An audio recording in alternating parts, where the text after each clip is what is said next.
Maravilla Americana are the first two words of the lengthy title of a literary masterpiece by Miguel Cabrera. The genial brush turned to a pen, as it was immediately celebrated on the image of Our Lady of Guadalupe. Its translation to Italian gave the pen fame in Europe among artists and clergymen beyond what the brush had accomplished in the Vatican. When Pope Benedict XIV felt impelled to exclaim, "Non fecit taliter, omni, nationi," from Psalm chapter 147 verse 20, God's done nothing like it for any other nation. In admiring Cabrera's copy of the Guadalupan image, history, written in 1756, it is still the standard description of many wonders extant to the portrait. Cabrera and 6 other master painters were called by the chapter of the Basilica in 1751 to give the professional opinion on the Guadalupan portrait from an artistic standpoint, specifically signaling out the materials and pictorial technique that composed it. After fulfilling this request and presenting a report,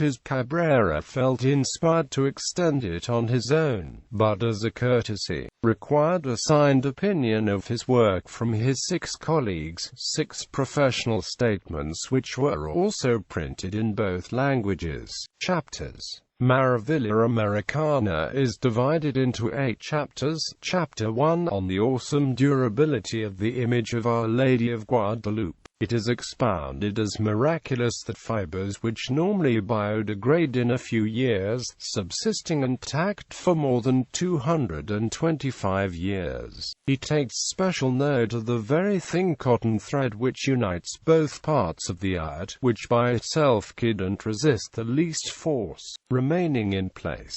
Cabrera attributes this awesome duration to the holy image being stamped on the natural fibers. Chapter 2. As to the cloth or canvas on which Our Lady is depicted, here he attempts several explanations as to the nature of the fibers. Possibly, it's not meggy, which is too coarse. It looks more like a middle-quality European twine which we call cotense. It's however trivial to determine if it's palm or meggy, for either would be the most disproportionate for a human artist to choose.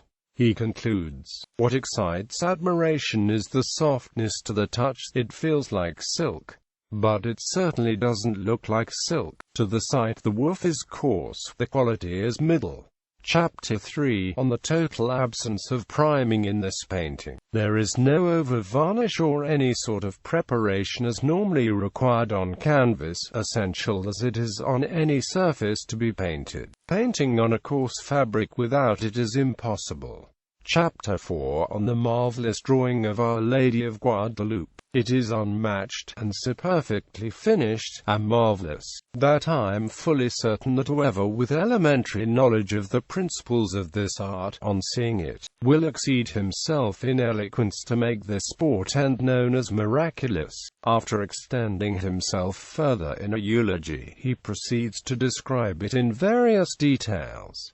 Chapter 5 on the 4 different schools of painting which concur marvelously in the image of Our Lady of Guadalupe. It would be a great monstrosity to find in nature a being composed of 4 different animal species. No less do I consider a painting of which, in a single canvas, 4 different species of painting concurred in its single surface. However, this which to a human artist would be dissonant and even tasteless, we see here divinely practiced in this virginal canvas with such grace and beauty that no matter how much I wished to exaggerate, I could never say as much as it by itself conveys to the onlooker's eyes. More than human was the hand, etc. The 4 species or ways of painting are, in oil, in tempera, in gouache and in fresco, and after explaining each with its difficulty, and total lack of precedent for a single surface to the point that before Guadalupe no one could have imagined it, he says, "To me, it's so efficacious, that it persuades me of its miraculous character." Chapter 6 on the precious gold and exquisite gilding of the miraculous image of Our Lady of Guadalupe. After marveling on the strange color of the gold itself, he sought to find it not affixed superficially, but incorporated into the fibers, because I noticed that all that's gilded is so united to the canvas, that to the touch it can only be felt by the concavity as if it were printed, a matter for weighty consideration, as there's no material in the canvas of the type used for gilding.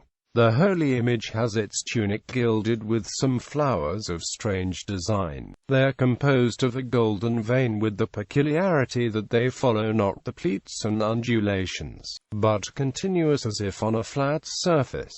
Chapter 5 Considerations on the objections against the aesthetical perfection of the image. Criticism against the beauty of the image according to the rules of painting are presented, and one by one are resolved. The most thorough and efficacious answer to all objections presented are possible is the image itself, as I know that when attentively observed, the sharpest eyes will find no less than the complete achievement of the most perfect whole that painting ever admired.